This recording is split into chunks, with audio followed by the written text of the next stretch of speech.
NVIDIA's RTX 50 series Blackwell GPUs have finally arrived, and there's a lot to unpack. Let's dive into what these new GPUs have to offer, from their impressive specs to the potential drawbacks, so you can get a clear picture of whether they're right for you. First, let's talk about the key models in the lineup. The RTX 50 series starts with the 5090, which comes in at a hefty price of $2,000.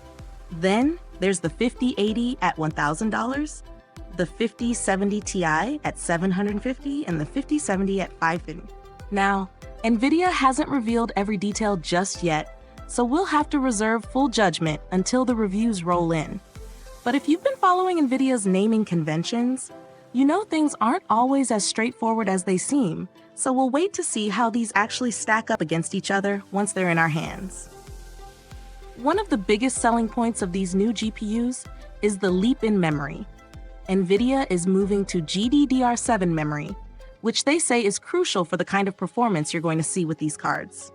On top of that, NVIDIA is doubling down on AI and machine learning features, with improvements that they say are key to achieving the kind of performance jumps we're seeing in these models. The RTX 5090, for example, features a massive 21,760 CUDA cores and 32 gigabytes of GDDR7 memory. For comparison, the 490 had just 16,384 CUDA cores and 24 gigabytes of GDDR6X memory. So there's definitely a huge difference in power here, but the real-world impact will be something we'll have to test once we can run these cards through their paces. As for the rest of the lineup, the 5080 comes with 16 gigabytes of GDDR7 memory, while the 5070 Ti and 5070 have 12 gigabytes of memory. These configurations should give NVIDIA a broad range of options, depending on your needs and budget. But let's not get too caught up in the numbers just yet. Performance is always a hot topic when it comes to GPU reviews, and NVIDIA claims the 5090 will outperform the 490 by over 2x in certain tests, such as Cyberpunk and Black Myth, using full ray tracing and DLSS. The catch here is that NVIDIA's using a new feature called multi-frame generation, MFG, which generates multiple frames from a single rendered frame. This can lead to a boost in frame rates, up to 8x over traditional rendering, but we'll need to take a closer look to see if these claims hold up under real-world conditions. One feature that's bound to grab attention is the new memory bandwidth. NVIDIA claims the Blackwell GPUs will have 2x the memory bandwidth of the Ada architecture, reaching an impressive 1.8 terabytes per second.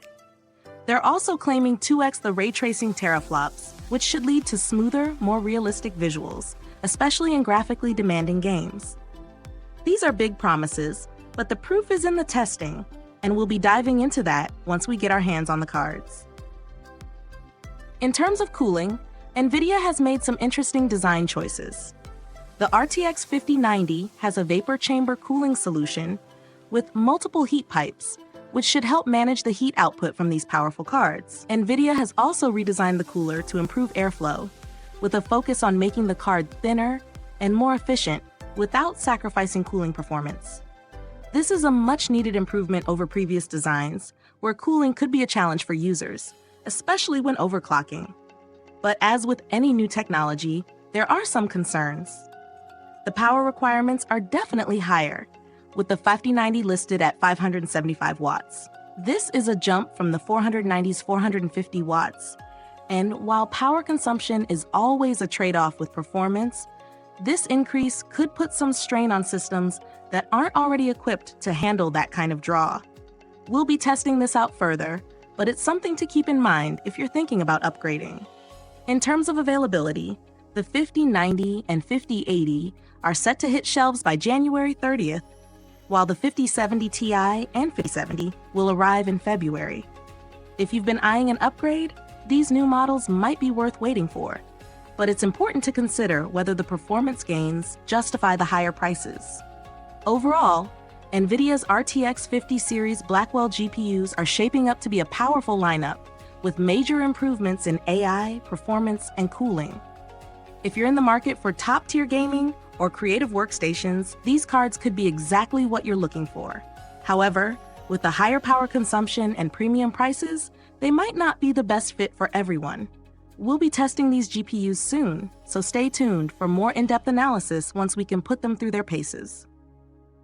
For now, it's clear that NVIDIA is pushing the envelope with AI-powered gaming, and if they can live up to their claims, we're in for a very exciting next-gen GPU experience. Don't forget to like, subscribe, and leave any questions or thoughts in the comments. I'll be happy